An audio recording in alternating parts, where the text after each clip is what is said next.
bonjour et bienvenue dans l'émission Entreprise et Innovation. Notre entreprise du jour, c'est Limonetic, une plateforme de services de paiement internationaux. Et avec nous sur le plateau, son cofondateur et PDG, Christophe Bourbier, bonjour. Bonjour.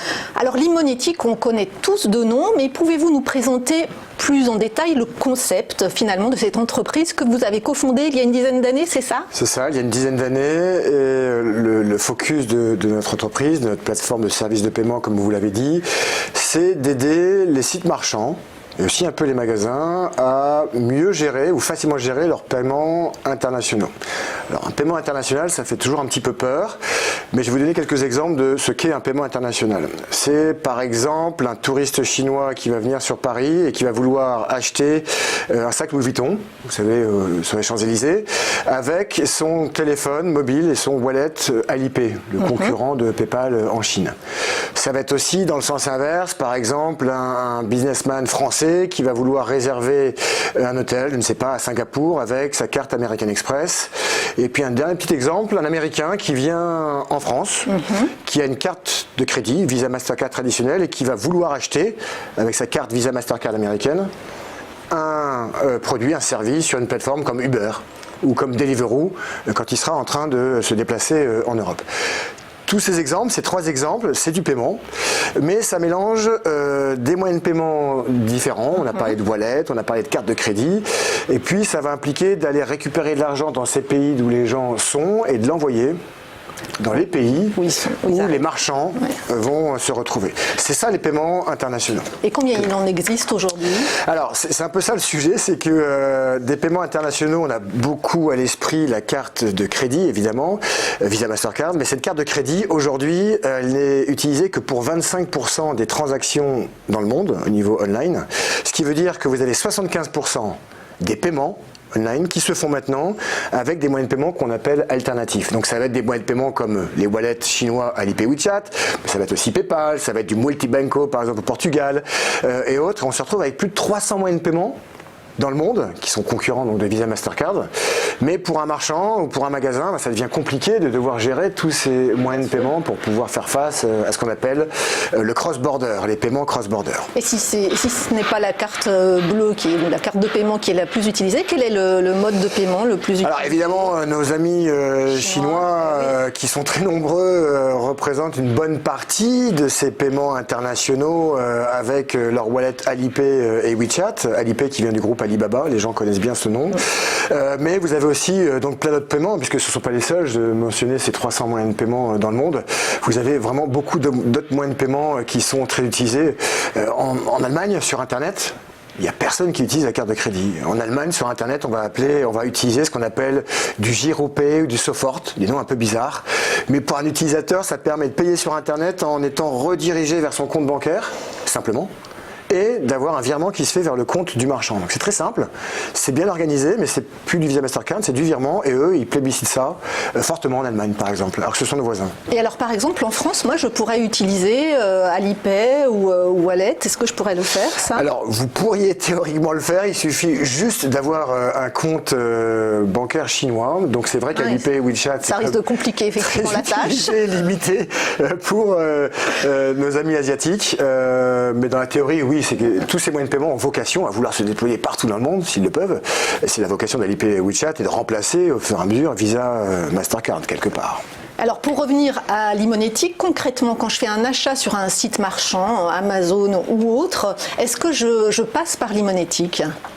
Alors ça peut vous arriver de passer par Limonetic. Nous on a généré l'année dernière 1,2 milliard d'euros de transactions quand même. Et donc nous, comme j'indiquais, on va être assez spécialisé sur des cas de moyens de paiement internationaux, des cas de gestion de flux un petit peu complexes, qu'on va retrouver d'ailleurs beaucoup aussi dans les marketplaces. D'accord.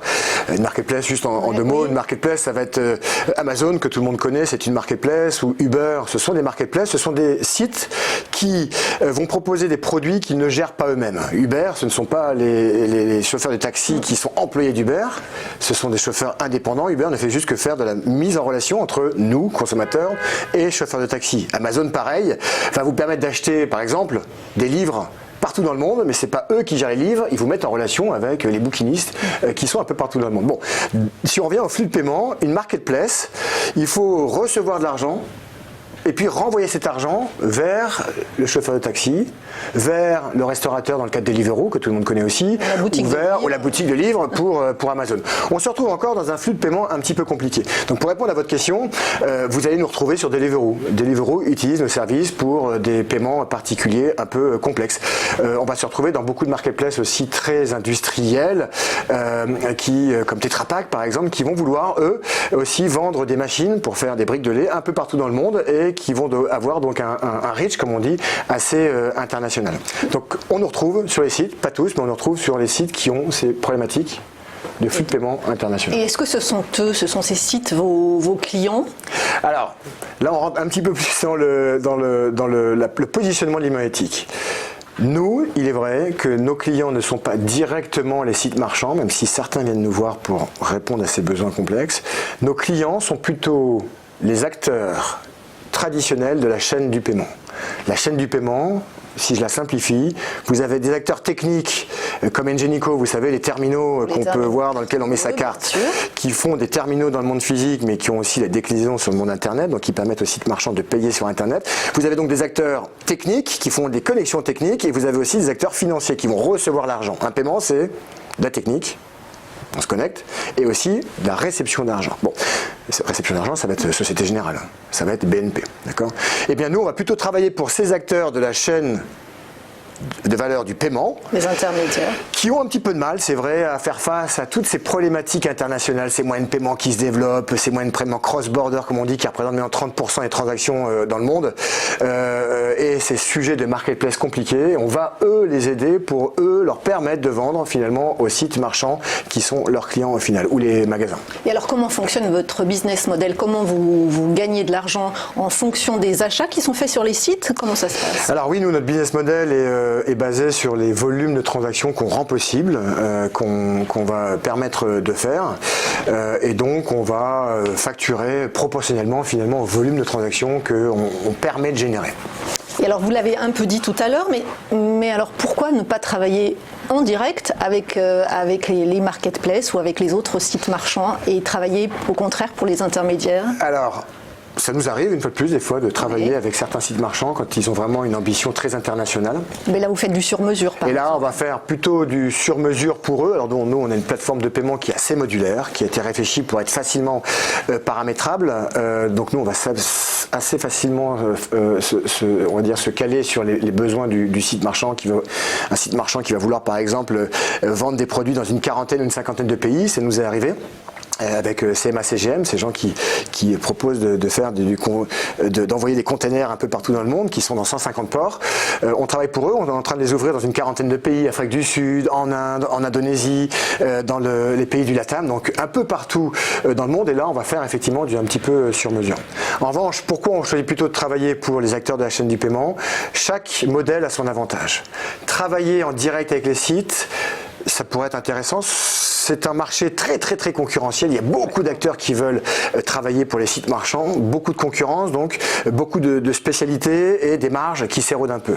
Nous, on préfère donc travailler pour les acteurs de la chaîne du paiement où vous pouvez faire levier facilement sur leurs clients à eux. C'est un petit peu plus long pour se mettre en relation avec eux, pour se connecter. Ils sont très exigeants également au niveau sécuritaire et au niveau de l'infrastructure technologique. Mais une fois que vous avez un bon partenariat, qu'il y a des bons liens qui sont créés, après ça vous permet d'avoir des volumes de traction qui explosent avec et grâce à eux. Un argument imparable. Et alors aujourd'hui, combien de moyens de paiement vous proposez? Alors donc l'imonétique aujourd'hui, c'est 185 moyens de paiement. Donc on a du Visa Mastercard, du American Express, évidemment des moyens de paiement très traditionnels. Mais on a aussi 185 moyens de paiement dits alternatifs. On couvre 60 pays pratiquement, donc on a évidemment les Alipay, WeChat, on a tous les moyens de paiement au niveau européen, on est en train de lancer des moyens de paiement dans le Mexique et au Brésil, on fait des moyens de paiement en Afrique du Sud, bref, on couvre vraiment beaucoup de pays dans le monde. Justement, parlez-nous un peu de votre présence internationale, est-ce qu'il y a des pays clés pour vous? Alors, nous, il n'y a pas un pays clé, en tout cas, il y a des zones où on sent que ça explose. L'Europe en est un. D'accord, mais c'est un pays qui est aussi assez équipé, on sent que ça bouge beaucoup, chaque pays a son moyen de paiement alternatif concurrent de Mastercard. Mais par exemple, l'Afrique est une zone qui nous attire beaucoup, puisque les Africains sont des gens, je schématise un peu, qui sont passés du cash directement au mobile. Il y a très peu d'Africains qui sont bancarisés, qui ont une carte. Et donc, ils ont dégagé cette étape-là, dans laquelle nous nous trouvons encore en France ou en Europe. Et ils sont directement passés par des paiements mobiles. Beaucoup de choses à faire avec eux, des pays qui sont en pleine croissance, ça nous attire beaucoup. L'Asie aussi, qui sont des pays qui se sont bien adaptés avec Alipay WeChat, mais dans les autres pays autres que la Chine, avec des paiements dits mobiles, où on paye plutôt avec son téléphone, avec un QR code qui va être affiché, qui va être scanné. Donc ce sont des pays qui sont très avancés, qui ont un peu dépassé plus rapidement qu'en Europe les paiements type carte de crédit, et où on pense qu'il y a aussi beaucoup de choses à faire. Les volumes là-bas sont complètement gigantesques. Et alors, quels sont les enjeux, on en parle beaucoup en ce moment, en termes de cybersécurité pour votre modèle? Est-ce que finalement, ces nouvelles technologies dans les moyens de paiement facilitent la fraude? Alors, comme je disais, les paiements dits de cross-border internationaux, c'est donc 30% des paiements dans le monde. Donc ces paiements internationaux sont faits avec les paiements Alipay, mobile et autres. Et donc évidemment, dès qu'il y a un peu de volume, il y a de la fraude pas loin. Donc les cartes de crédit ont subi et continueront peut-être de subir des cas de fraude. On retrouve aussi des risques de fraude avec ces nouveaux moyens de paiement. Ils ont beau être super, facilement utilisables, bien imaginés pour le mobile, bien imaginés pour payer sur Internet, parce que simple à utiliser pour les utilisateurs. Il n'empêche, il y a toujours des failles. Et donc la sécurité dans notre milieu, c'est juste un must-have sur lequel nous on met beaucoup d'énergie, puisque si vous n'êtes pas sécurisé du début de la transaction jusqu'à la fin, il y a un gros risque que vous faites porter à vous et puis aussi à vos clients. À vos clients.